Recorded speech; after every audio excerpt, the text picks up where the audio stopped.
Bueno, con las buenas noches para todas y para todos, un gusto saludarles. Bueno, saludos aquí a los que tienen nombre en Buenas el, noches. en el, en el Zoom, a Ana, a Elizabeth, a Mildred, a Carlos que nos acompaña desde la Pastoral de Catequesis, a Rosalba, a Soraya Quintero, a Vicky Salazar, a Yolanda Orozco y a Jimena. Bienvenidas a este espacio de nuestro curso de sinodalidad, nuevas formas de evangelización. Yo tengo aquí en el reporte de estudiantes que me compartió Sandrita, me aparecen bastantes, casi 40, casi 40 estudiantes, 39 para ser exacto, pero yo no veo, bueno, en la primera clase tampoco tuvimos 40 y ahora tampoco.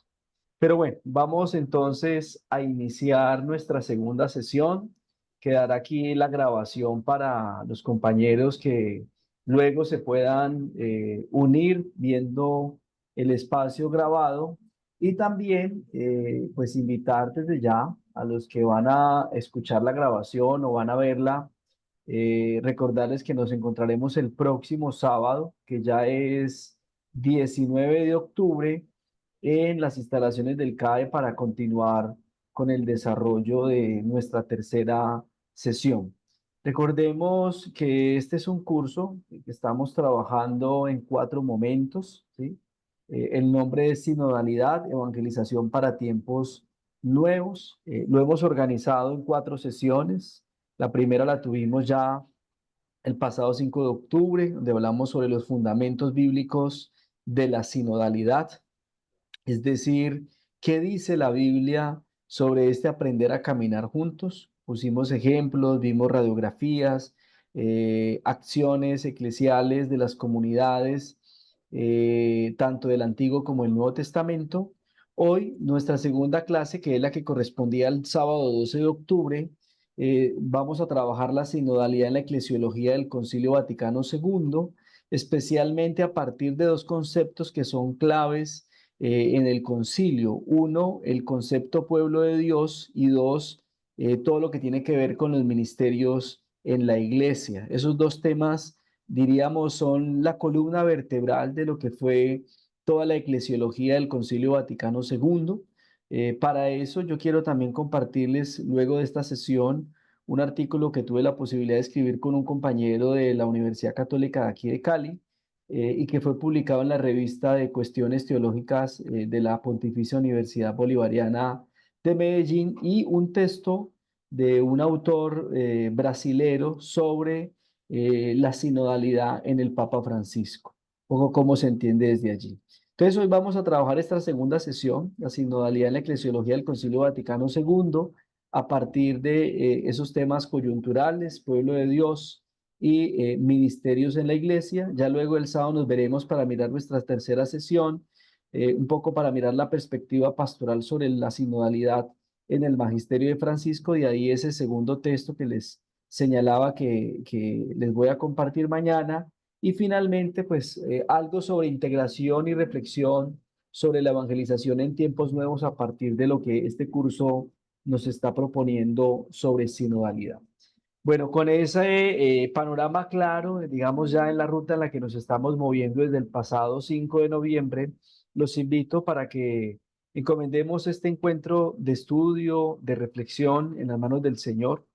Le pidamos a Él que siempre nos asista con la fuerza de su espíritu, ese espíritu que precisamente es el que nos hace nosotros entender qué se trata esto de caminar juntos en la iglesia y cómo vamos respondiendo en los diferentes momentos y tiempos que la vida nos va regalando y que Dios va acompañando, cómo vamos respondiendo a esos desafíos que nos va trayendo los momentos en los cuales nos vamos encontrando.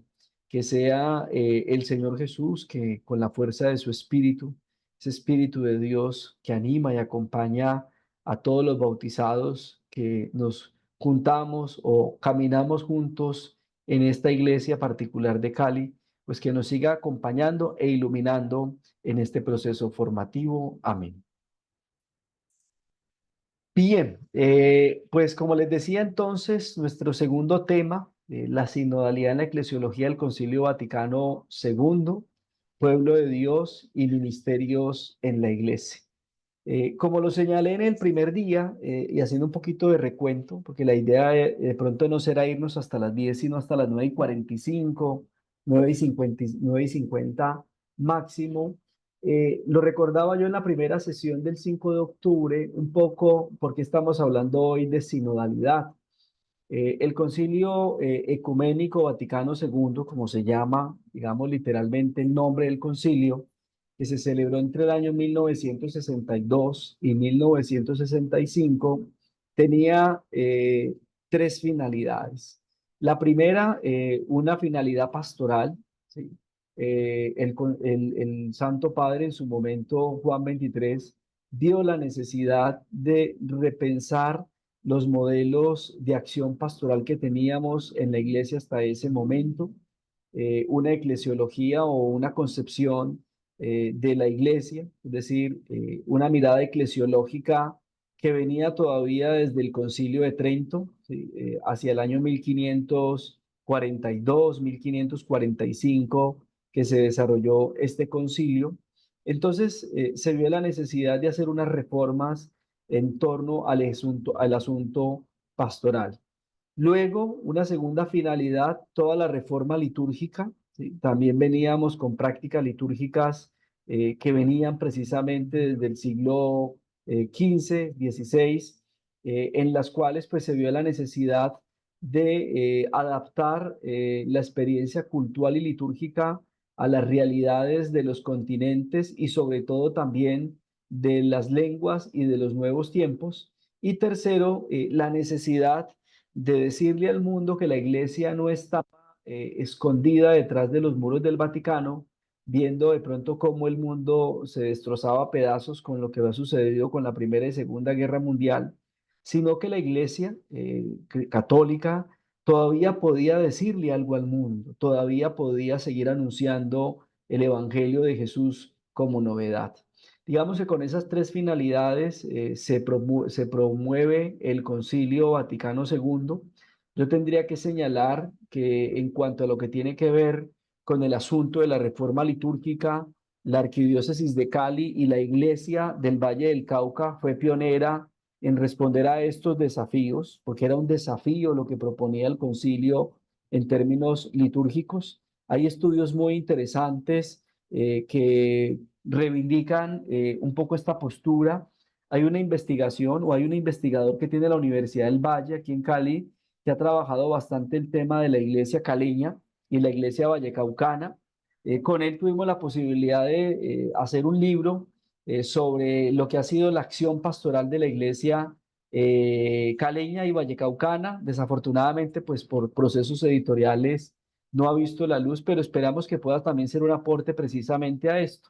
Y en ese sentido, ahí se recoge un poco lo que fue la respuesta de la iglesia caleña y vallecaucana a este a este segundo desafío que traía el Concilio Vaticano II. Nada fácil por abordar ninguno de los tres, sobre todo cuando estábamos acostumbrados a una forma de ser iglesia.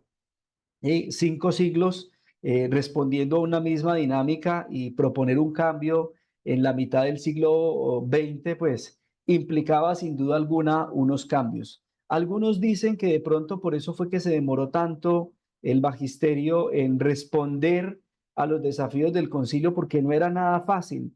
Fue fácil de una u otra forma, con sus más y sus menos, responder a la reforma litúrgica, pero en términos de lo pastoral, de ese diálogo con el mundo y demás, pues todavía seguía faltando y es precisamente lo que se está trabajando hoy. En ese sentido, entonces, un poco con el ánimo de responder a estos desafíos que nos trajo precisamente el Concilio Vaticano II, un tema de fondo que había era el concepto de eclesiología que debía abordarse y que debía direccionar el accionar de la iglesia. Y lo primero que propone el concilio entonces es que necesitamos volver al concepto de iglesia no como jerarquía, que era como se había definido en el Concilio de Trento, cuando se dio la Reforma Protestante y la Iglesia, en aras de responder a lo que fue la Reforma Protestante luterana y de los príncipes sajones de la Gran Germania en ese entonces, pues decreta como una forma de entender y de organizar la Iglesia. Yo pienso que también, apelando al principio kantiano, tenemos que considerar que tratamos de responder a las situaciones que nos vamos encontrando en el tiempo. Y una de esas respuestas precisamente fue el Concilio de Trento.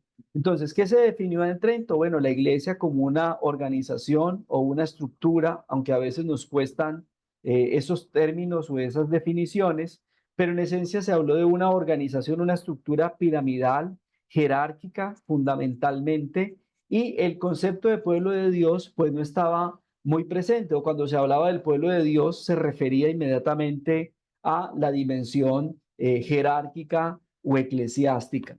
Pero entonces el concilio en su primera constitución, que se llama Lumen Gentium precisamente, como se llama la Universidad de la Arquidiócesis, y que de hecho tiene un lema muy bonito, ¿no? Formar la civilización del amor, porque eso es lo que hay detrás de Lumen Gentium, ¿sí? Si hablamos de pueblo de Dios, pues ese pueblo de Dios tiene como propósito, como meta, formar la civilización del amor. ¿Y cómo se logra eso? Bueno, a través de una configuración, de una reconfiguración de lo que es precisamente la concepción eclesiológica de la iglesia. Entonces, como este tema de pueblo de Dios es fundamental y clave para poder desarrollar los tres grandes desafíos que se propuso el concilio, es importante que nosotros echemos una mirada un poco a qué nos referimos cuando hablamos de pueblo de Dios en la Sagrada Escritura o en nuestra Biblia. Hay que decir, en primer lugar, que en el Antiguo Testamento la expresión pueblo de Dios tiene un componente o un carácter litúrgico. Cuando Israel era pueblo de Dios, cuando se congregaba en un espacio celebrativo, litúrgico, cultural, se le denominaba la Cajal, ¿sí? En hebreo, y eso traduce Cajal, asamblea santa o asamblea litúrgica. Entonces, cuando Israel se reunía para las grandes celebraciones como el Pesaj, la Pascua, eh, el Shavuot, Pentecostés o cualquier otra fiesta litúrgica, pues se denominaba a sí mismo como Cajal, como el pueblo de Dios, como la Asamblea Santa reunida en torno al espacio cultural. Así entonces, Israel es el pueblo de Dios en asamblea litúrgica. Incluso Israel, estando en el desierto, cuando celebra la liturgia, ahí en el desierto es pueblo de Dios y lo será también cuando entre a la tierra prometida y lo será también cuando tenga sus diferentes templos que vaya construyendo a lo largo de su historia. En la teología de los profetas, especialmente en los profetas del siglo octavo, como se le conoce a estos profetas, que sería el siglo de oro de la profecía en Israel, donde encontramos a Amós, a Isaías, encontramos a Jeremías, pues son profetas fundamentales que precisamente nos recuerdan, ¿sí?, que el pueblo de Dios es Cajal. Esto es muy importante y es fundamental dentro de la teología de los profetas del siglo, sobre todo del siglo octavo. También lo van a trabajar algunos profetas del siglo séptimo y del siglo sexto, pero fundamentalmente son los profetas del siglo octavo quienes nos insisten precisamente en esto, en que el pueblo de Dios es Cajal, es decir, es asamblea litúrgica. Por eso el llamado constante de los profetas a recuperar el sentido de la alianza que aboga por una nueva sociedad. De hecho, recordemos, por ejemplo, aquí el caso del profeta Amós, que va a insistir en que cómo se puede hablar de que se le da culto a Dios cuando en la vida cotidiana, por ejemplo, al pobre se le vende por un par de sandalias. Y va a decir el profeta, misericordia quiero, no sacrificios, que es algo que también va a repetir el profeta Joel, el profeta Jonás. Y el profeta Amós va a decir que a Dios detesta o no le gusta la grasa ni el olor de los toros sacrificados porque eso no es precisamente pueblo de Dios. Aunque se esté en un ambiente litúrgico, el hecho de que eso que se hace en el culto no se confirme en la vida cotidiana, pues contradice precisamente lo que se está haciendo. Y ahí entonces el llamado de los profetas del siglo octavo a recuperar el verdadero sentido de ser pueblo de Dios, es decir, de ser cajal, de ser asamblea litúrgica que es coherente en sus acciones de vida. De igual manera, en los profetas el proyecto de Dios adquiere un sentido social y es fruto del compromiso religioso y ético de la cajal. Miren esto tan interesante, citando ahorita al profeta Amós. Para estos profetas, si no había conexión entre el espacio cultural y la vida cotidiana, no podíamos hablar de proyecto de Dios y mucho menos de pueblo de Dios o de cajal. Para los profetas es fundamental que el compromiso religioso, es decir, cultural, tenga una conexión con la vida ética, con la vida cotidiana. De esa manera, el cajal o la cajal extiende lo celebrativo cultural a la vida cotidiana. Por eso el profeta dice que a Dios no le gustan, el culto no es agradable a Dios, porque si hay injusticias, ¿cómo Dios va a aceptar un culto de esas características? Algo similar va a decir también el profeta Isaías, que tiene su vocación precisamente en el templo y es llamado a salir de ese espacio para asumir su vocación profética, confirmando una vez más pues que esa experiencia cultural litúrgica es incoherente, ¿sí? Hay grandes liturgias y los estudios de este periodo confirman que las grandes liturgias y paraliturgias de Israel en el siglo octavo eran estruendosas, ¿sí? El profeta Amós habla de 100 toros cebados, por ejemplo. Eso es algo estrambótico, o sea, exageradamente pomposo, pero no está conectado con la vida cotidiana. Entonces no tiene sentido esa experiencia cultural. Es lo que nos van a decir precisamente los profetas.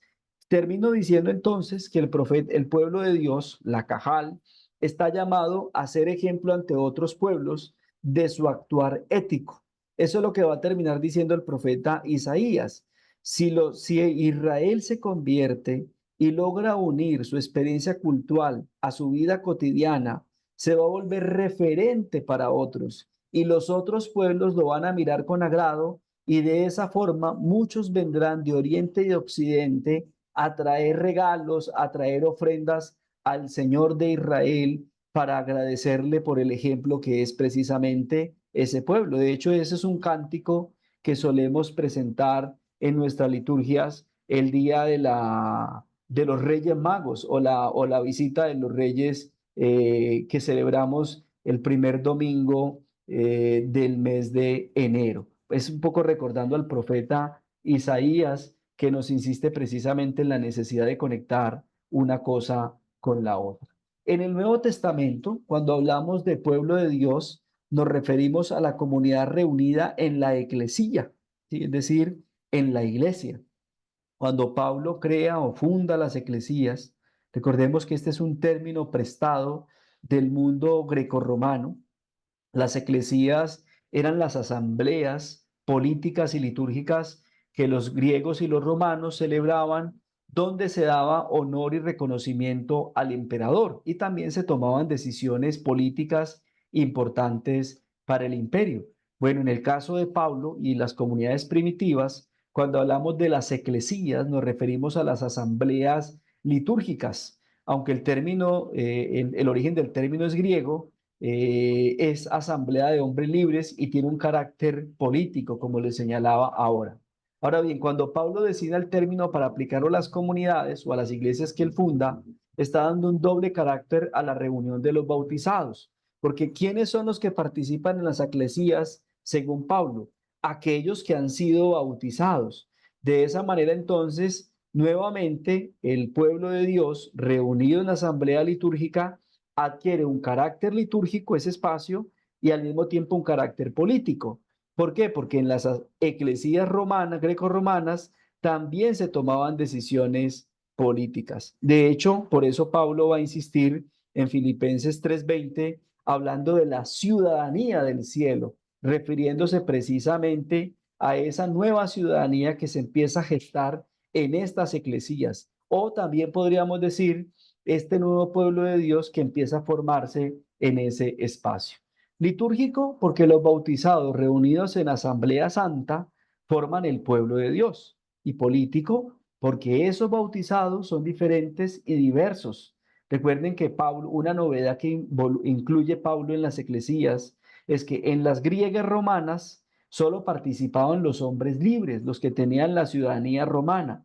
En el caso de las eclesías paulinas, participan hombres, mujeres, niños, extranjeros, esclavos, ricos, pobres, es decir, todas las personas. Lo importante es ser bautizados, porque para Pablo, como lo va a decir en la carta a los romanos y en la carta a los gálatas, el bautismo en Cristo nos hace nuevas criaturas y nos hace iguales. De ahí entonces que el bautismo es el único requisito en el cristianismo primitivo para pertenecer a la eclesía, es decir, para formar parte del pueblo de Dios. En la eclesía entonces, es decir, en la Asamblea Santa, los bautizados son pueblo de Dios, hermanos entre sí e iguales en su condición. Esto fue algo muy peligroso, muy nocivo para toda la estructura social del Imperio Romano.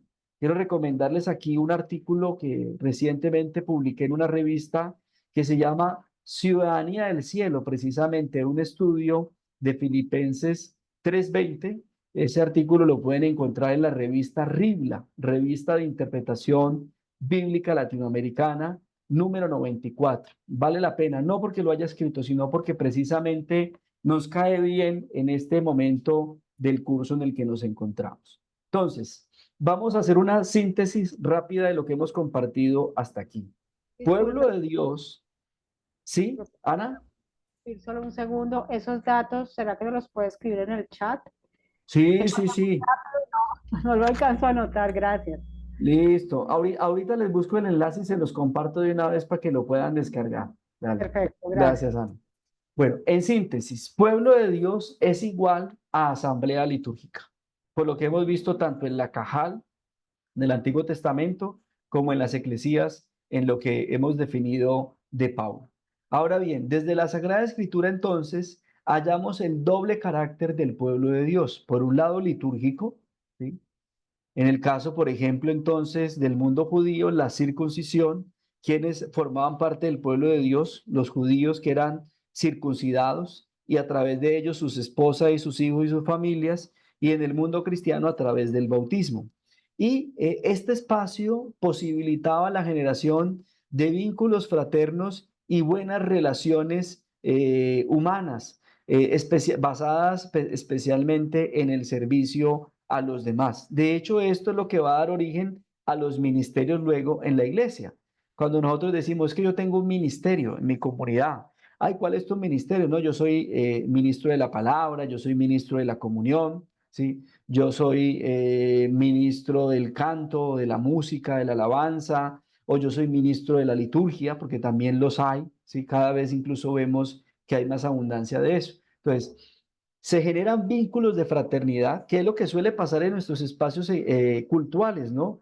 Cuando uno se encuentra con sus amigos de comunidad o sus parroquianos, el saludo, el abrazo, qué bueno verte, hace tiempo no te veía, qué había pasado, bueno, el momento de la paz, etcétera, reivindicando precisamente esos vínculos de fraternidad y esa relación de servicio que hay entre nosotros. Entonces, unos participamos y otros sirven en diferentes ministerios en el espacio litúrgico. Y por el otro lado, el carácter político, es decir, el ser cristiano o el ser judío nos da una identidad cultural y por ende un estilo de ciudadanía a cada uno de nosotros, ¿sí? Yo vengo insistiendo mucho, y de hecho hoy el padre Omar me pedía precisamente proyectar ese curso para el otro año, algo que tiene que ver un poco con cristianismo primitivo y vida urbana. El cristianismo primitivo fue generador de un nuevo modelo de ciudadanía. Por eso chocó tanto con el imperio, porque el imperio romano ya tenía un estilo de vida cultural definido y el cristianismo estaba proponiendo otro totalmente distinto, basado precisamente en vínculos de fraternidad, de relación de servicio, de solidaridad con los demás, la caridad fraterna, etcétera. Todo eso choca profundamente con la mentalidad grecolatina y de ahí entonces que se pueda decir que cuando hablamos de lo político, pues nos referimos también a que en nosotros, en nuestra experiencia cristiana, hay una identidad cultural y por ende también un concepto de ciudadanía, ¿sí? Que a veces también puede reñir incluso con el que se propone desde los estamentos estatales y demás. De ahí la insistencia muchas veces en propugnar o en ser más activos en términos políticos para defender precisamente también esa identidad cultural y ese concepto de ciudadanía que nosotros promulgamos. Y segundo, el sentido ético y de participación. Pablo va a insistir mucho, sobre todo en la necesidad de ser cristianos activos y participativos. Hay textos muy interesantes, homilías, cartas de los padres de la iglesia del siglo primero, segundo, tercero, incluso cuarto, en donde, por ejemplo, los obispos en sus homilías dominicales invitaban a los cristianos a ser ejemplo de ética en la vida cotidiana. Recuerdo ahora, por ejemplo, el caso del obispo Alejandro, por ejemplo, hacia el siglo tercero, que decía, los cristianos trabajan, hacen sus casas, se casan, tienen hijos, se divierten como cualquier otro ciudadano, ¿sí? O sea, nosotros estamos dentro de la sociedad, pero damos un testimonio precisamente de un alto nivel de ética y participamos activamente en la vida social. Por eso no se puede entender una experiencia cristiana alejada precisamente de las realidades políticas en las que nosotros nos movemos muchas veces. Si nos alejamos, otros van a tomar seguramente las decisiones por nosotros. Entonces, esta sería como una síntesis de lo que sería pueblo de Dios precisamente en la Sagrada Escritura. Muy importante, ¿no? Pueblo de Dios igual a asamblea litúrgica o a comunidad litúrgica. Pasamos ahora a presentar un poco la evolución del pueblo de Dios o del concepto pueblo de Dios a lo largo del cristianismo. Entonces, pasamos del momento en el que quedamos ahora, ¿sí? Pueblo de Dios es el que se reúne en asamblea litúrgica, todos los bautizados y muchas veces desde las márgenes se vive esta experiencia de vida de fe. Y por márgenes, cuidado, compañeros, hermanos y hermanas, no se entienda por márgenes solamente lo referido al tema social y económico. El cristianismo primitivo no era precisamente pobre.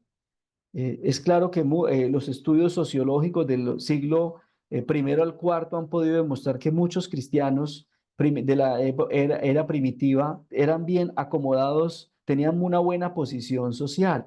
Pero cuando hablamos de los márgenes nos referimos a que el cristianismo se fue alejando de ciertas esferas del poder, ¿sí?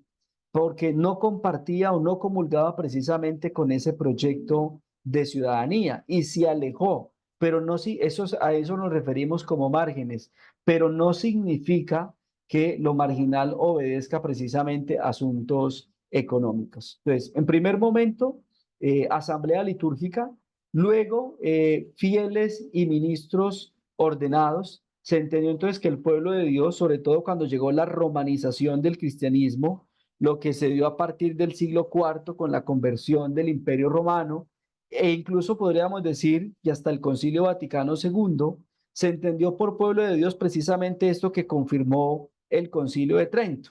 Cuando hablamos de pueblo de Dios nos referíamos a toda la organización eclesial y eclesiástica, o más eclesiástica, la jerarquía o el magisterio jerárquico de la iglesia, y no precisamente a todos los bautizados, ¿sí? Diferenció también entre los fieles y los ministros ordenados. Allí entonces se llevó a cabo esa división por ministerios y no precisamente por la naturaleza del ser creyente. ¿Cuál sería en ese sentido la naturaleza de ser creyente? ¿Qué es decir, qué es lo que nos hace automáticamente cristianos? Era la pregunta que tendríamos que hacer. Si el ministerio que tenemos o el bautismo que hemos recibido. En efecto, lo que nos hace o no es la naturaleza de ser creyente es el bautismo. Ya el tipo de servicio que prestemos en la iglesia es diferente, pero se entendió así, digamos, esto es lo que se llamó la jerarcología, que dio origen a una cosa que los eclesiólogos llaman la jerarcología, donde nos enfocamos más en la jerarquía de la iglesia, y eso generó lo que a juicio de Eloy Bueno, que ahorita lo voy a citar, llevó como a como un salirse, como que la jerarquía estaba fuera de este mundo humano, cotidiano, y nos encontramos, o ellos estaban en otra esfera, ¿sí? De hecho, sería interesante mirar, hay una serie que salió, bueno, es una serie crítica, no es fuerte, no apta para menores de edad, diría yo, que se llamaba Los Borgia. No sé si de pronto alguno tuvo ocasión, ha tenido ocasión de verla, ¿sí? También creo que hay un libro. Poco Los Borgia es precisamente, pues, es una crítica fuerte a lo que era precisamente la iglesia en los siglos XII, XIII, XIV, XV, lo que conoceríamos como la Alta Edad Media, y que sin duda alguna, pues, hoy es objeto de grandes críticas porque se entendió como una estructura, el pueblo de Dios era solo la jerarquía, y se entendió como algo muy fuera realmente de esta vida cotidiana. Pero un poco lo que intenta esta temática de los Borgia es demostrar que no era así, o sea, pues que seguíamos, que todos dentro, fuera de la jerarquía, seguíamos siendo precisamente tan humanos y a veces más unos que otros. Luego pasamos entonces con el Concilio Vaticano II nuevamente a recuperar el concepto pueblo de Dios, pero ya no dado desde la experiencia jerárquica o desde la concepción jerárquica, ¿sí? O magisterial, sino en razón de la condición de los bautizados, ¿sí? Ya no, es decir, ¿qué es lo que nos hace pueblo de Dios? Pues volvimos a la misma naturaleza que estaba en la Sagrada Escritura y que vimos ahorita en el Antiguo, en el Nuevo Testamento, en la Cajal, en la Eclesía.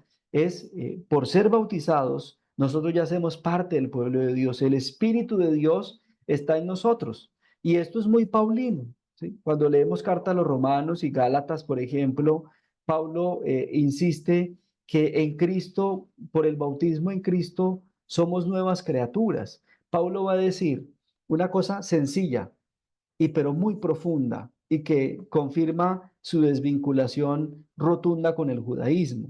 Pablo dice, en el mundo judío del que yo fui parte, ¿sí?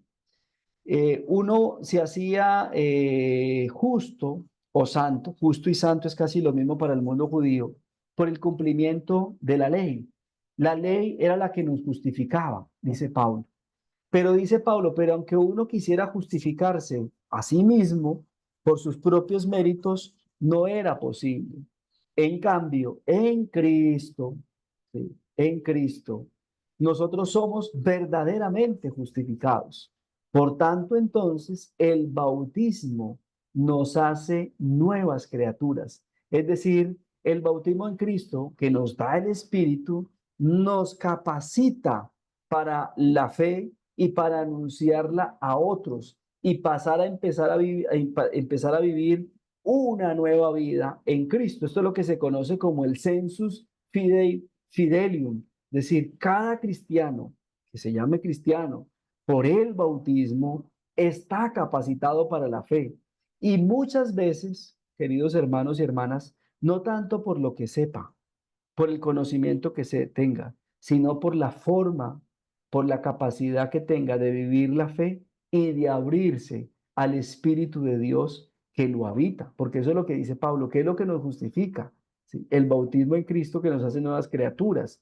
Y ese bautismo nos da la unción del Espíritu que está en nosotros, muy al estilo precisamente de los evangelios cuando Jesús le dice a sus discípulos, cuando llegue el momento no se preocupen qué decir o qué hacer, el Espíritu hablará por ustedes. ¿Sí? Y que creo que es lo que muchas veces suele sucedernos. Esto no significa que no haya que estudiar, no hay que estudiar, hay que conocer la escritura, hay que conocer nuestra doctrina, hay que conocer la teología, pero tampoco hay que pensar que todo eso se lo dejamos al conocimiento y que lo que nos capacita es el conocimiento para poder comunicar la fe a otros. No, lo que nos capacita es el bautismo por el Espíritu que nos ha sido dados, dice Pablo. Esto entonces nos hace ir un poco a este cambio de paradigma que algunos de pronto o que todos hemos escuchado en los últimos años, y es que el Concilio Vaticano II nos invitó a pasar de una estructura eclesiástica piramidal que que a veces suele generar ruido porque entendemos lo piramidal como algo excluyente, como algo opresor, injusto, etcétera. No, yo diría que fue la forma como funcionó la iglesia durante 5 siglos y como encontró la mejor forma de responder al tiempo en el que se encontraba, que era el tiempo de las monarquías, el tiempo de los imperios, de las reformas y demás. Pero hoy nos estamos invitando a la iglesia precisamente a entrar una nueva dinámica organizativa y pasar de una organización o una estructura piramidal a una organización circular, ¿sí? O como la llama Darío Vitali, uno de los profesores de la Gregoriana de Roma, que viene trabajando bastante el tema, nos invita a hablar de una circularidad eclesial en la cual nosotros, como bautizados, pueblo de Dios, pues nos sentimos más que iguales, nos sentimos hermanos y hermanas entre sí. Y esa experiencia de fraternidad, esa experiencia de relación y servicio es precisamente la que nos anima a permanecer en esta experiencia de vida de fe. Hasta aquí entonces podríamos señalar un poco como ese proceso, ¿sí? Esa evolución del concepto o el término pueblo de Dios y en lo que nos encontramos hoy. Yo sé que precisamente esto es algo, y lo sé porque lo hemos vivido todos, ¿no? Es algo que seguramente nos ha costado y nos va a seguir costando mucho, ¿sí? Porque como lo señalaba ahorita, fueron 5 siglos, que no es poquito, 5 siglos en una forma de vivir y de entender la iglesia, pero ahora nos encontramos por esas mociones del Espíritu, por ese Espíritu que habita la iglesia y que está presente en ella, pues nos encontramos caminando hacia una nueva experiencia. Pero no es que estemos cambiando la iglesia o que la iglesia va a cambiar. A veces me da rabia un poquito cuando abro el Google y encuentro las noticias del día y entonces me suele aparecer una que dice adiós a la Iglesia Católica o cambia la Iglesia Católica para siempre. Y yo digo, pero ¿qué es lo que...? Ya sé qué significan esos títulos. Si uno lo abre, entonces es que el sínodo de la sinodalidad o que el Papa dijo que la oración es eficaz cuando esto, lo otro. Y uno dice, pero a veces ese amarillismo, digo yo, religioso, puede ser de medios, incluso de medios de comunicación serios como El Tiempo, como El Espectador, bueno, aunque creo que El Tiempo se ha vuelto muy amarillista, pero así y como que uno dice, cuando uno lee el texto dice, pero esto es una tontería lo que está diciendo. Seguramente nos va a costar y nos seguirá costando, pero creo que es como dijo el Papa Francisco en el 2015 cuando abrió el sínodo de los obispos, es lo que Dios quiere para la iglesia del tercer milenio, ¿sí? Empezar a caminar en esta experiencia de vida comunitaria, recuperando precisamente este primer concepto de pueblo de Dios que está muy ligado precisamente al segundo tema que voy a desarrollar esta noche, que tiene que ver con los ministerios. Pero cierro aquí para abrir un poco la palabra y no ser yo el monólogo que habla. ¿Qué desafíos nos trae esto? ¿Sí? Este cambio, ¿no? Esta nueva manera de ser iglesia, que no es que la iglesia cambie o que se acabe la iglesia católica y empiece una nueva iglesia católica del tercer milenio, no, es la misma iglesia. Cambia nuestra forma de organización interna. Esto es como las empresas que antes del 2000 tenían una estructura y ahora tienen otra estructura, ¿sí? En su talento humano, en sus formas de organización y demás. Ahora con las nuevas investigaciones y los MBA y todo lo demás que va surgiendo, pues hoy las empresas se han ido organizando, incluso hasta con la inteligencia artificial y la tecnología, muchas empresas han ido evolucionando y lo que hacían hace 10 años ya no lo hacen y lo habían hecho por 100, por 200 años, pero ahora están haciéndolo de otra forma porque es más rentable o porque responde más a los desafíos del tiempo presente, etcétera. Estamos hablando de la misma iglesia, un cambio en su organización interna. Es únicamente eso, pero que será muy significativo para el devenir de este nuevo milenio. ¿Qué desafíos tenemos? Bueno, Eloy Bueno, que es uno de los grandes eclesiólogos que tenemos en el mundo católico español, recientemente compartí con él en un espacio en Bogotá, plantea lo siguiente. El gran desafío del Concilio Vaticano II era sacar a la iglesia de su eclesiocentrismo y su jerarcología. Ese es el primer paso, que todavía se está desarrollando, ¿sí? Y creo que nos vamos a tomar un tiempo para hacerlo, ¿sí? Pero estamos dando pasos significativos que luego en la vida cotidiana, en nuestras comunidades parroquiales, en nuestras iglesias particulares, tendrán que irse desarrollando paso a paso. Es decir, entender esto del pueblo de Dios, quién es y qué es el pueblo de Dios. Y para Álvarez Suárez, otro sacerdote español, también interesante su planteamiento, dice, el concilio deja atrás la concepción de una iglesia fría, hierática e inamovible, basada en conceptos y verdades establecidas y permanentes y dogmáticas, para presentarnos una iglesia más dinámica, eficaz y pastoral, con una dimensión itinerante, peregrina, sujeta a cambios y a revisión constante. Es precisamente eso lo que se está haciendo en las dos sesiones del sínodo del año pasado y este que se está desarrollando a continuación en este mes de octubre, una iglesia dinámica. Y por dinámica no nos referimos precisamente pues a que ahora en las misas vamos a hacer dinámicas y vamos a colgar bombas y algo más festivo para que vaya más gente. No, no, no, no, ¿sí? Que a veces lo podemos confundir con eso. O más guitarras eléctricas, o más pianos electroacústicos y demás, ¿sí? O que van a dar refrigerio en medio de la misa. No, no, no se refiere precisamente eso a una iglesia dinámica, sino a una iglesia, entendiendo dinámica, es esa capacidad de reacción que tenemos precisamente para responder a los desafíos que nos va planteando el siglo XXI y todos estos cambios sociales y culturales que va trayendo el tiempo presente. Una iglesia itinerante, peregrina, sujeta a cambios y a revisión constante. Que no pensemos que porque lo definimos así y porque así se dijo, hay que seguirlo haciendo. Hay cosas que se hacían ayer que hoy posiblemente ya no van a funcionar por muchas razones. Entonces, ¿cómo lo hacemos? ¿Cómo lo abordamos? ¿Cómo lo manejamos? ¿Sí? Seguimos pensando que lo podemos hacer de la misma forma como se hacía en el siglo XV, XVI, XVII, XVIII, cuando estamos en el XXI. Seguramente que habrá cosas que permanecen, ¿sí? Pero habrá otras, muchas diría yo, que tienen que cambiar y una forma de esas precisamente ha sido la forma de organización de la iglesia, que es lo que se está abordando ahora. ¿Qué giros debía dar la iglesia para lograr dicho propósito? Bueno, fundamentalmente, yo planteo aquí tres elementos claves, ¿sí? En primer lugar, salir del planteamiento societario que colocaba a la iglesia en paralelo con las sociedades civiles para insertarla en el evento salvífico. Yo aquí veo personalmente a Gaudium et Spes, ¿sí? En este primer planteamiento veo a Gaudium et Spes, gozos y esperanzas, que es el tercer desafío que le señalaba ahorita. La iglesia todavía tiene algo que decirle al mundo, dice Juan 23.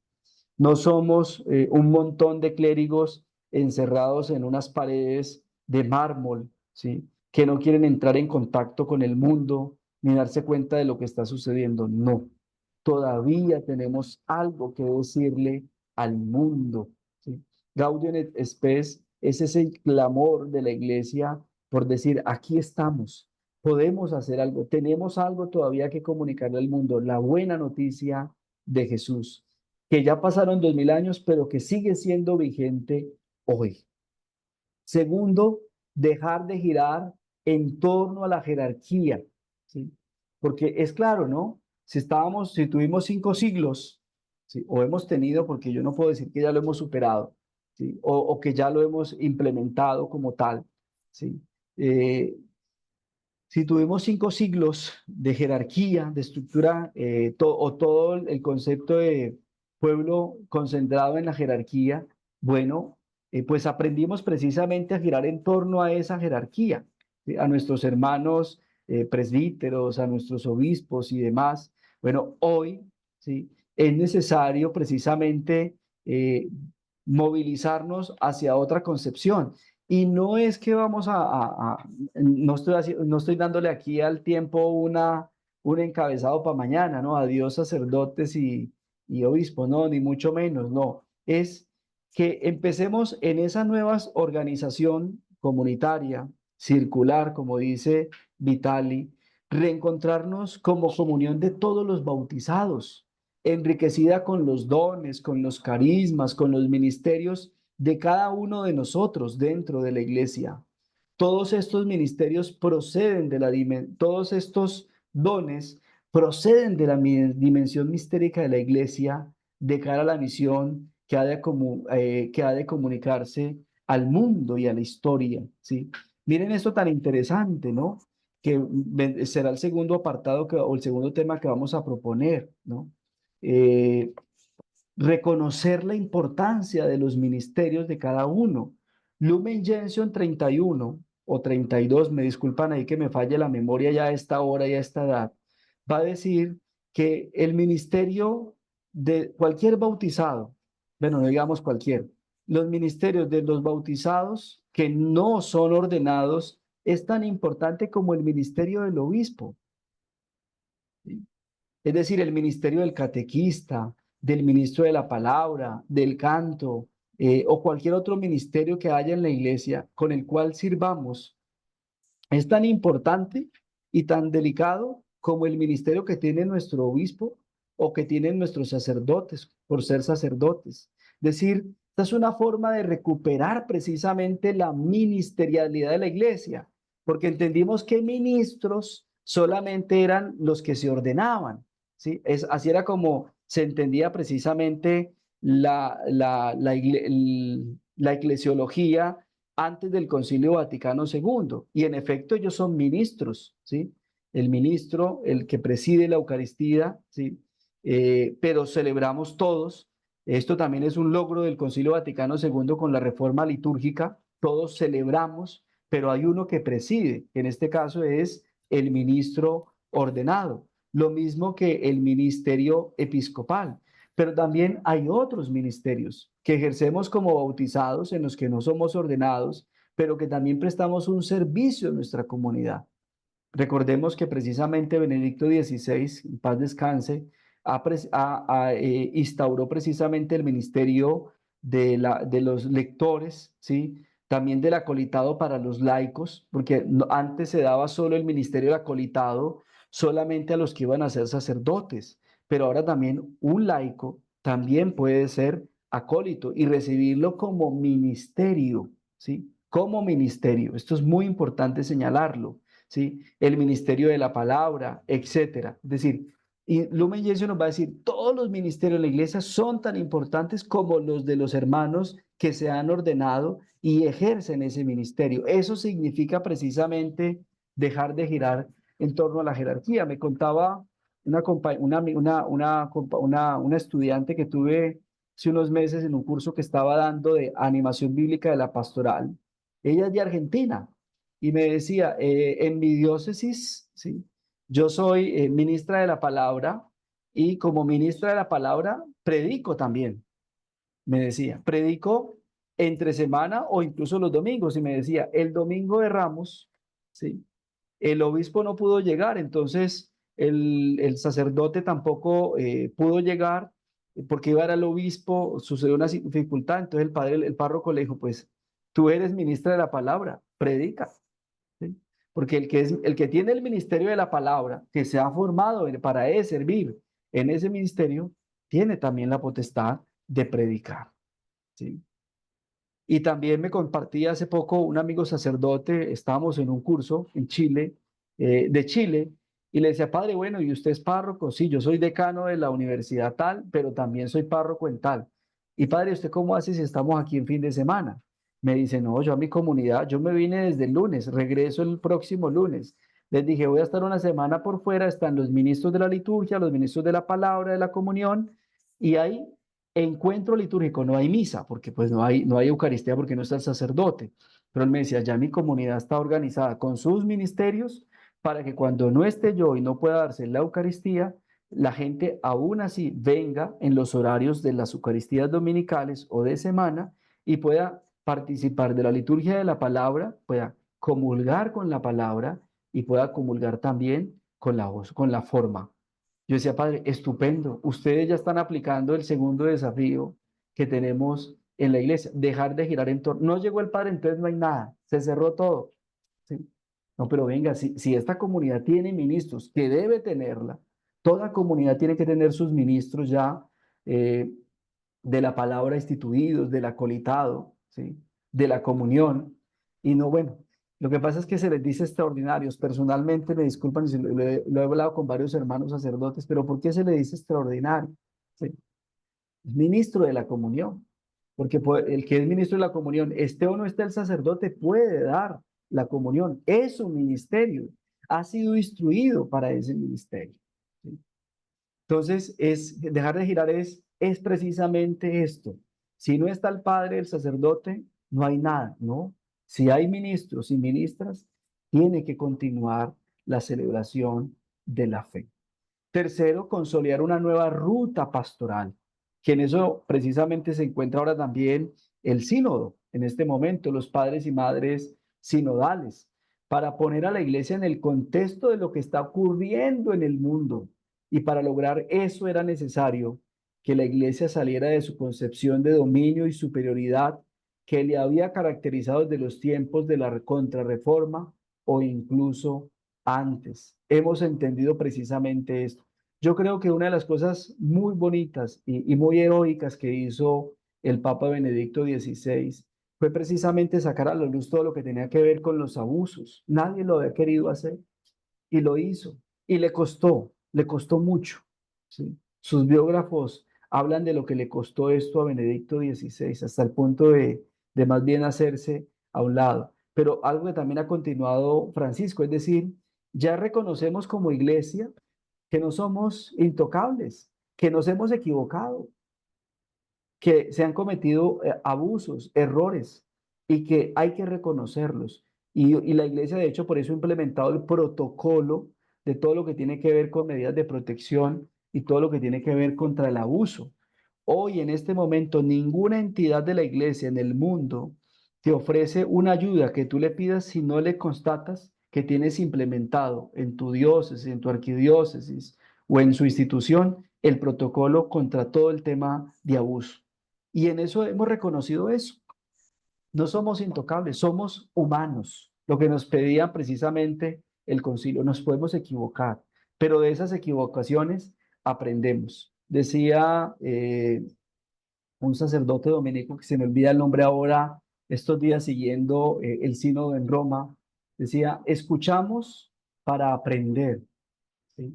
Porque el sínodo precisamente, la primera actitud es la escucha y se ha escuchado para aprender de los errores que cometimos, de lo que dejamos de hacer y que ahora queremos reconocer que no estamos precisamente, que no somos una estructura superior, que estamos por encima de la justicia o de cualquier otra entidad, ¿sí? Estamos, hacemos parte precisamente también de este mundo y de este espacio. Creo que vamos ganando en estos tres desafíos que sin duda alguna siguen siendo elementos a seguir trabajando.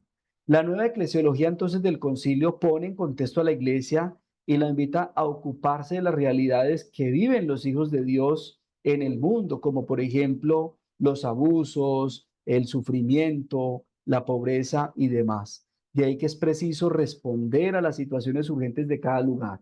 Ese seguirá o es y seguirá siendo el desafío que tendrá cada conferencia episcopal, cada diócesis, cada iglesia particular en lo que viene a continuación.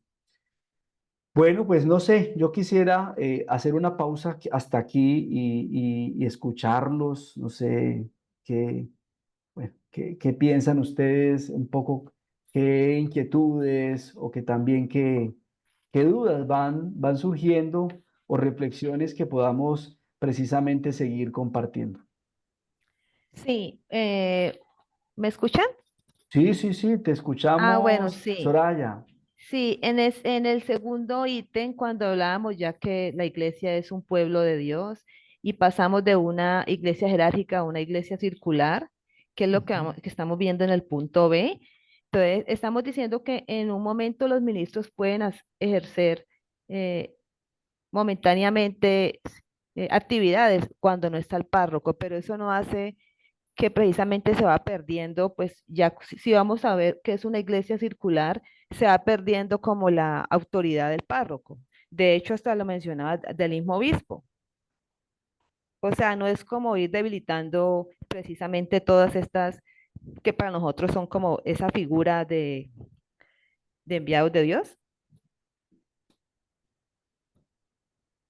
Bueno, precisamente, Soraya, en eso estamos. Yo creo que no es que se debilite la figura del párroco. Mira, por ejemplo, te voy a poner un ejemplo, porque eh, muchos de mis estudiantes son sacerdotes también, con los que trabajo permanentemente. Eh, el padre Abel Recalde, de Paraguay, tiene 50 parroquias en Paraguay, o 50 capillas más bien, digámoslo así como, pero padre, ¿usted cómo hace?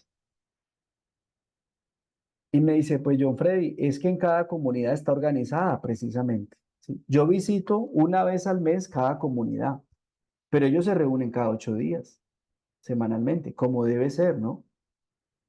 Y yo le digo, padre, entonces, ¿cómo se organiza? Me dice, no, pues cada comunidad tiene sus propios ministros que acompañan y animan mientras yo no estoy, porque yo no puedo estar en 50 capillas. Imagínense un domingo celebrando 50 Eucaristías. ¿A qué horas? Así fueran de 15 minutos cada una. Ahora, nosotros aquí, bueno, que también eso es importante, ¿no? Considerar, Soraya, aquí todavía tenemos bastantes sacerdotes, ¿sí?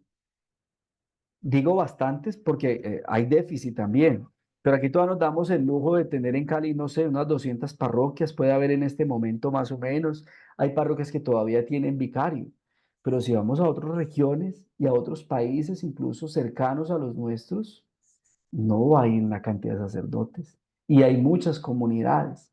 ¿Sí?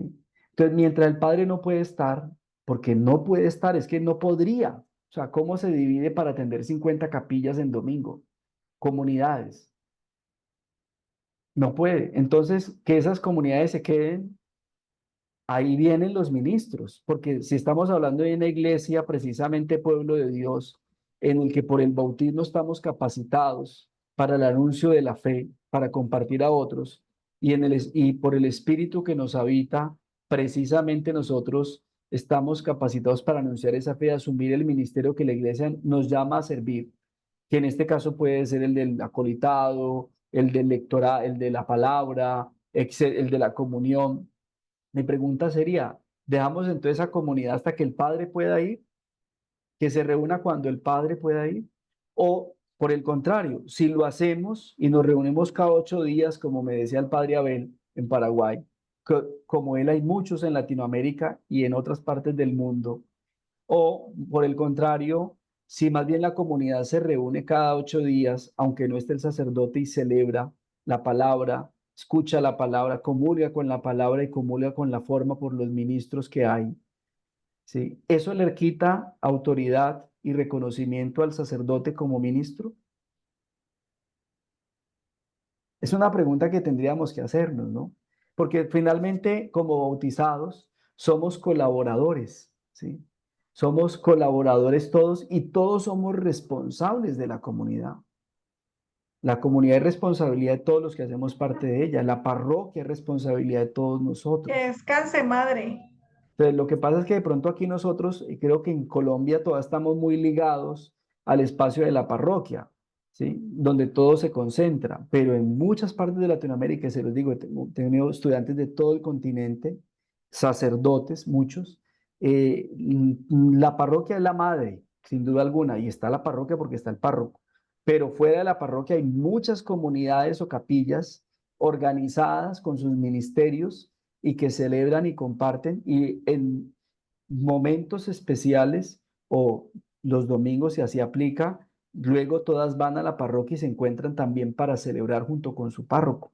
Pero téngalo por seguro, Soraya, que eso no quita la autoridad. Si entendemos ahora, y yo diría incluso sería mejor hablar de, más que de autoridad, de ministerialidad, del ministerio que tiene nuestro hermano que sirve precisamente en el presbiterado y que desde ese ministerio ordenado acompaña, ¿sí? Lidera, anima, ¿sí? Y es padre de esa comunidad. Por eso le llamamos el padre, ¿no? Porque es el padre de la comunidad que nos acompaña.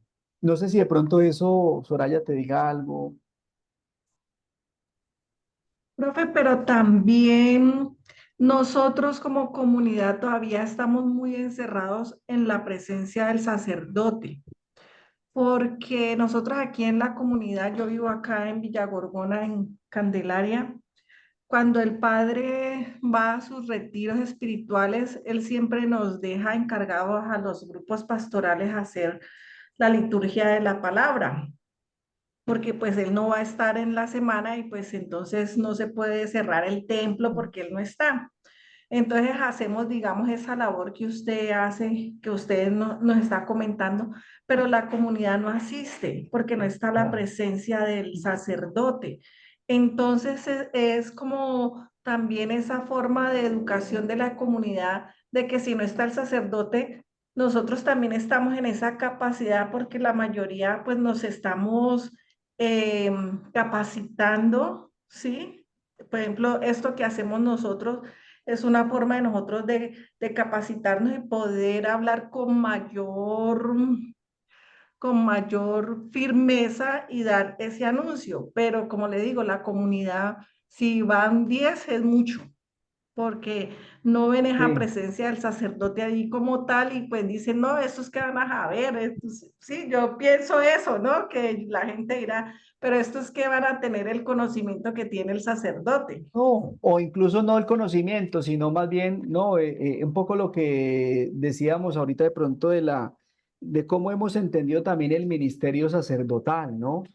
Los elegidos, los sacados del mundo, que era lo que les ponía ahorita un poco el ejemplo de la eclesiología que se dio precisamente desde Trento, ¿sí?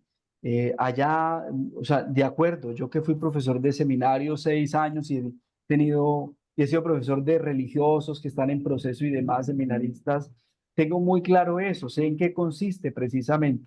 Y una cosa en que yo les insisto a ellos, por ejemplo, o les he dicho en su momento, es entienda el llamado como una forma de servicio, no como una forma de especialidad, ¿sí? Es decir, no te hace más que yo o que otro parroquiano el hecho de que estés en el ministerio, por ejemplo, porque entendimos eso, ¿sí? Yo que crecí en un pueblo profundamente religioso del que salen sacerdotes cada nada para la diócesis, y de hecho hay muchos, pues, no sé cuántos, unos 40 puede haber ahora, 30 activos, jóvenes incluso en el ministerio de la diócesis y fuera de la diócesis. Sé lo que eso significa. Y sé también, Yolanda, que el problema está ahí, es en las comunidades. La gente, si no está el padre, no va. Mi papá es uno que no lo hace, y por más que le he explicado, no, pues ya sé que va a morir con esa idea, ¿no? O sea, que no va a poder captar de otra forma, y está bien, lo respeto. Pero creo que sí es importante trabajar con nuestras comunidades y entender eso. Pensemos, por ejemplo, en este ejemplo, que me recuerdo cuando yo era acólito. Cuando yo era acólito, hace muchos años, como 25 o 27 años, íbamos a las veredas con el padre los sábados, con el párroco. En ese entonces solo había 2 parroquias en el pueblo, ahorita hay 5. Imagínense los religiosos, un pueblo con 5 parroquias. Y no es una ciudad intermedia ni nada, es un pueblo. Y íbamos, a cada vereda le tocaba la misa una vez al mes. Cuando no iba el padre, no había nada. Entonces la gente solo podía celebrar una vez al mes la Eucaristía o confesarse o comulgar. Y a veces veredas muy remotas. Pensemos que en esa comunidad existieran ministros, ¿sí? Que acompañen y animen la comunidad mientras no está el sacerdote, ¿sí? Yo creo que sería, o sea, pensemos eso, si vamos a privar a las comunidades del sacramento, de la palabra, recuerden que la palabra es sacramento también, con ella también se comulga. Si van a los Estados Unidos y a muchas parroquias en Europa, van a ver que hay 2 altares, el altar de la palabra y el altar del sacrificio, para indicarnos que comulgamos que nos alimentamos de los dos, ¿sí? De las 2 mesas, ¿sí? Entonces, ¿no sería mejor tener esa comunidad allí acompañada, animada, para cuando venga la Eucaristía puedan encontrarse y cada vez ser más? No sé si les compartí el primer día el testimonio que escuché de una hermana coreana, Corea del Sur, que Sí. estuvieron 100 años sin sacerdotes Ujú. fijos. Y cuando les preguntamos, bueno, ¿y cómo mantuvieron la fe 100 años? Es que en 100 años pasan como 3 generaciones, si no 4. La palabra. La palabra nos mantuvo. Los ministros de la palabra nos mantuvieron. Hoy Corea del Sur es uno de los países de Asia en que más católicos hay.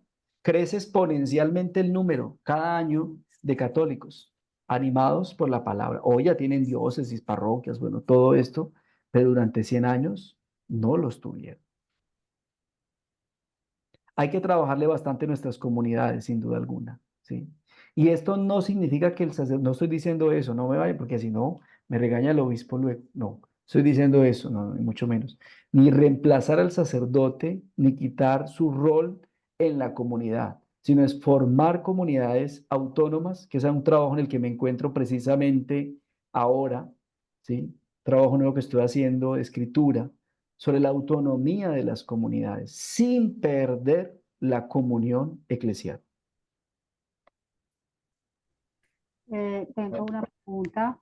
Sí, Ana, Bueno, yo quería, escuchándolo pues muy atentamente, entiendo muy claramente de dónde surgen todos los planteamientos, pero alguna vez un sacerdote me dijo, si usted ve que hay algo en el sacerdote que a usted no le cuadra muy bien, como que no le cuadra, usted vaya hacia el catecismo y el catecismo está por encima del sacerdote. O sea, el catecismo es el que tiene. Entonces, yo escuchándolo acerca de que, digamos, este alcance que pueden tener los ministerios, pero uno va al catecismo y está muy claro cuál es los alcances y dentro del catecismo de lo que es un ministro extraordinario. Un ministro extraordinario tiene unos puntos muy claros que no se pueden, yo entiendo que pronto en estas comunidades de las que usted me está hablando, de las cuales no conozco, y ahí seguramente el alcance de los ministerios y de las comunidades que están preparadas litúrgicamente para hablar, en fin, pero pues yo me circunscribo a las comunidades, a la comunidad, digamos, y doy gracias a Dios que todavía pues tengo como, me siento pues privilegiada de escucharlo porque pues yo asisto, digamos, 2, 3 iglesias que son como mi contexto y hay una cantidad de servidores y el sacerdote está, hasta, imagínese Fátima, que tiene acá 2, 3 sacerdotes y esto, pero a la luz de lo que usted está contando, mi pregunta concreta es, entonces el catecismo tiene que ser revisado porque ahí dice que el ministerio es extraordinario. O sea, el ministro, por ejemplo, de la comunión es extraordinario y no puede exceder sus funciones porque podría caerse en un riesgo tremendo de, de casi que reemplazar al sacerdote, por ejemplo, como la persona que está llamada por desde su ordenación a entregar el cuerpo de Cristo. Entonces, dice que realmente solo debe haber ministros extraordinarios cuando el sacerdote no da abasto, por ejemplo, o para llevar la comunión a los enfermos, por ejemplo. Pero, es decir, cuando usted habla de que no debe haber jerarquía, entonces como que me confundo un poquito, que no debe haber jerarquía, que somos una iglesia circular, que hay que fortalecer como el ministerio, que no debe ser llamado extraordinario. Entonces, como que me confundo un poquito cuando yo lo comparo con lo que dice el catecismo. Entonces, por eso mi pregunta es, usted desde su experiencia y lo que usted cree es que el catecismo debe ser revisado. bueno, Ana, muchas gracias por tu pregunta. Yo creo que es muy valioso y por eso me gusta abrir el espacio precisamente para escucharlos. Precisar algo, yo no dije que no hay que hablar de jerarquía, ¿no? Porque, por eso digo, eso me tenía bien problemas y me vetan en el CAI y en cualquier otra universidad, ¿no? O sea, hablo es de la comprensión de la jerarquía en términos de lo que se propone el proceso sinodal como algo circular y a Ya. partir de la naturaleza de ser cristiano y los ministerios que tenemos, en este caso los ministerios ordenados o los ministerios no ordenados que se dan a los bautizados, ¿sí? No digo cualquiera porque es que a veces la expresión cualquiera suena como raro. En términos de lo otro, del catecismo revisado, bueno, yo no sé si en el sínodo se vaya a proponer la revisión del catecismo, ¿sí? O una actualización del catecismo. Pero yo sí te diría que es importante considerar dos elementos. Uno, el catecismo que nosotros tenemos actual es del año 1992. Fue aprobado y promulgado en el año de 1992 con ocasión precisamente de los 500 años del proceso de evangelización en América. Pero el concilio es del año 1962, es decir, 30 años antes del catecismo. Tendríamos que verificar primero allí, o sea, considero que los dos son de suma importancia, con finalidades distintas sin duda alguna, porque el catecismo responde precisamente a un compendio, como se denomina así, compendio doctrinal de la Iglesia Católica, es decir, en lo que nosotros profesamos y creemos, pero también yo creo que es importante mirarlo a la luz de lo que es precisamente el Concilio Vaticano.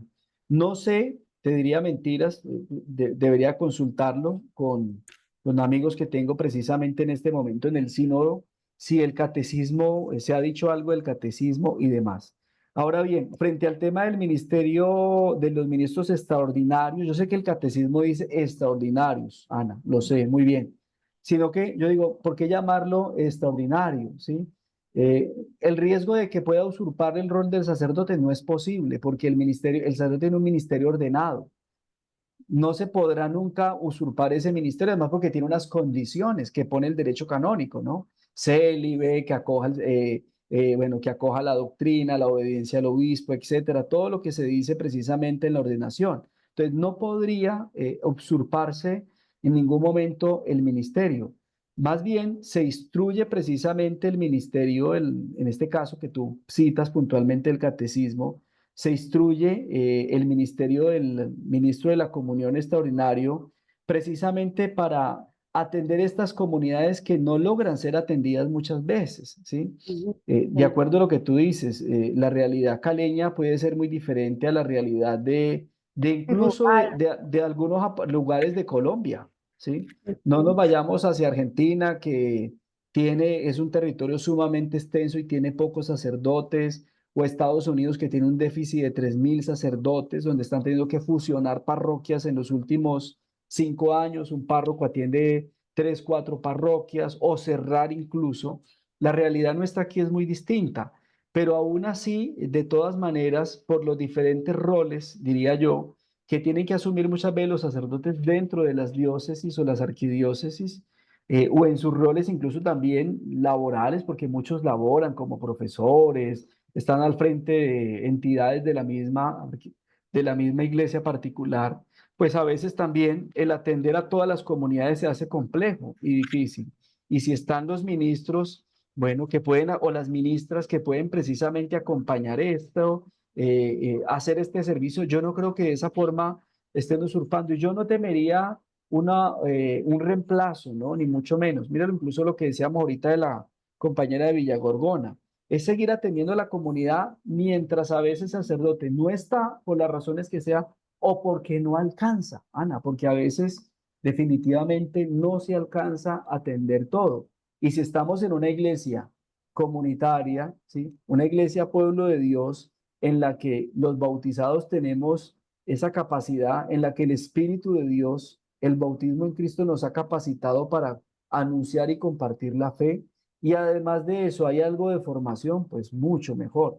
Aquí el compromiso, sin duda alguna, tendría que ser precisamente de nuestras iglesias particulares en la formación de los laicos. Y yo creo que en ese sentido el CAE ha sido un acierto grandísimo, porque todas las temáticas de formación que está proponiendo son sumamente valiosas para las comunidades en todos los temas. Y creo que estos cursos tendrían que estar a reventar, ¿sí? Porque realmente es muy valioso y tenemos que aprovechar esto que la Iglesia de Cali precisamente nos ofrece, y por eso personalmente colaboro con todo el gusto en estos espacios formativos. Y también, discúlpame, yo termino acá la intervención, es que yo también creo que yo me uno mucho a lo que le decía la compañera ahora, Yolanda, de que todavía hay, sí, falta la formación del laico definitivamente, pero porque también hay un tema generacional también que ya está, pues eso va a ir cambiando, ¿cierto? Las nuevas generaciones tienen una concepción de pronto distinta. Yo lo veo porque soy ministra extraordinaria de la comunión y cuando a veces estoy en la fila, pues eso creo que pasa en todas las parroquias, ¿no? La gente es ahí, Gracias. sí, le cuesta mucho trabajo pues hacer la fila. Sin embargo, en Fátima a veces no pasa tanto, pero en otras iglesias uno lo ve. Entonces es con el sacerdote, es como si sintieran que no comulgan correctamente si no es con el sacerdote. Porque todos esos son sistemas de creencias muy arraigados que yo creo que esa parte de las generaciones y que digamos que hay que tener pues paciencia y eventualmente, ya yo no me imagino una persona de 70 80 años que son preconciliares o que son, digamos, asumiendo otro paradigma. Yo creo más como un trabajo con los jóvenes y con las nuevas Sí, generaciones que vaya a ir cambiando un poco y como la mirada de que iglesia somos todos, de que el sacerdote no es el único, sino que todos podemos contribuir y que el Espíritu Santo está en control, ¿no? Y que de el acuerdo. Señor no deja de ser el Señor en un copón que en el otro. Entonces, en fin, bueno, hay mucho, mucho tema ahí para No, contar. no, de acuerdo, Ana. Eso, mire, yo tuve hace 2 meses le di un tema a una cantidad de agentes, 100, creo, agentes de pastoral de la diócesis de Palmira, sobre este tema precisamente. Bueno, en otro contexto, no era un curso de sinodalidad. Y me decían, no, profe, pero es que este problema la gente no nos recibe, la gente se abre hacia un lado. O prefiere saturar al sacerdote y que la misa se extienda hora y media, pero no recibirnos a nosotros. Y por más que el padre dice, mire, que claro, en eso nos falta también. Ahora, ¿qué es una generación? Sin duda alguna. Yo creo lo mismo, que seguramente tú y yo y muchos de los que estamos aquí no tenemos problema porque hemos entendido finalmente la presencia del Señor en medio de nosotros y pare de contar. Pero creo que es algo que también en esas generaciones irá superándose y abriéndonos precisamente a esas nuevas mentalidades y a esos nuevos tiempos que también el tiempo presente nos va trayendo hoy. Bueno, pues yo les había dicho que 9:45, pero ya faltan 8 minutos para las 10. A mí simplemente me quedaría por desarrollar del tema de hoy, que estaba para hoy, lo que tiene que ver precisamente con el tema de los ministerios. Pero entonces yo les propongo que el próximo sábado, si quieren, lo abordemos. Podríamos dedicar unos 15, 20 minutos a este tema allí en la clase del sábado y lo podemos desarrollar más ampliamente porque no quisiéramos solamente mostrar la diapositiva y decir dos cosas. Me parece que no es justo y tampoco vamos a terminar en los próximos 7 minutos que quedan. Entonces, lo dejamos pendiente para el sábado. En los primeros 20 minutos lo podemos trabajar y luego lo conectamos con el tercer tema que vamos a proponer del curso. Les pido, por favor, diligenciar el enlace de la asistencia. Lo puse en el chat porque pues Sandrita nos ha pedido que le confirmemos que estuvimos en la clase de hoy, por favor. ¿Listo? Bueno, pues muy agradecido con su participación. Yo simplemente diría, el curso es una provocación, porque yo le dije al padre Omar, padre, esto toma tiempo, esto 4 sábados es poquito, pero hagamos una introducción. Luego seguramente podrán venir otros temas que podemos seguir trabajando, pero sobre todo les invitaría para que estos temas provocadores nos hagan dar vueltas en la cabeza, ¿sí? Pero siempre también acompañemos esto de nuestra experiencia de oración, ¿sí? Y le pidamos al Espíritu Santo que nos ayude precisamente en ese ejercicio de discernimiento. Ese es segundo paso para la experiencia de la sinodalidad. Primero, la escucha. Segundo, el discernimiento. Tercero, la toma de decisiones, ¿sí? Cuarto, la corresponsabilidad. Y quinto, la participación. Volvernos también participativos, activos. Bueno, un abrazo. Feliz noche y nos vemos el próximo sábado con la ayuda de Dios. Ah, Ah, el ya les nombre, voy a, ya, démenme un segundo, espere. Yo lo busco por aquí y y ya se los envío. mientras lo busca, yo no sé si estoy equivocada, mis compañeros me dirán, pero yo entendí que la próxima clase también iba a ser virtual o me estoy equivocando, porque es que varios vamos a ir a la renovación de ¿De los ministerios? que fue consagración este sábado, que pasó, por eso no hubo clase. Y la próxima, varios, yo no sé cuáles son, o sea, entendí al padre Omar que también iba a ser virtual, pero no sé, yo quedo a la espera de que me avisen, porque yo, por ejemplo, no puedo asistir porque tengo la renovación, la misa de renovación. Ah, bueno, entonces Ana, yo hablo con el padre mañana y le pregunto, si lo que él me diga, lo que él no me diga, así actuamos, no hay problema, ¿listo? Tal vez es que, tal vez, o tal vez es que no sé si algún compañero tiene la información correcta, pero no sé si era que no iba a haber clase, sino que iba a ser virtual, o que la iban a grabar y no la iban a presentar a los que no podamos asistir. Tal vez es eso. Creo que es la que la van a grabar, La Ana. segunda. Ah, Ah, bueno, o sea, entonces se allá con los que vayan y se graba para los que no puedan. para ¿Listo? los que no Perfecto. puedan. Y Eso No hay así dijo el es. problema. padre. Sí, así es que tiene, así fue que dijo el padre Omar, que iba a grabarla igual que hicieron con los otros. Ah, bueno, Perfecto. Vicky, perfecto. gracias. Gracias por la claridad. Bueno, Listo. entonces para los que puedan nos vemos el sábado y para los que no, pues verán la grabación. Un abrazo, feliz Ok, noche, Dios los bendiga. gracias. Hasta Muchas luego. Muchas gracias. gracias.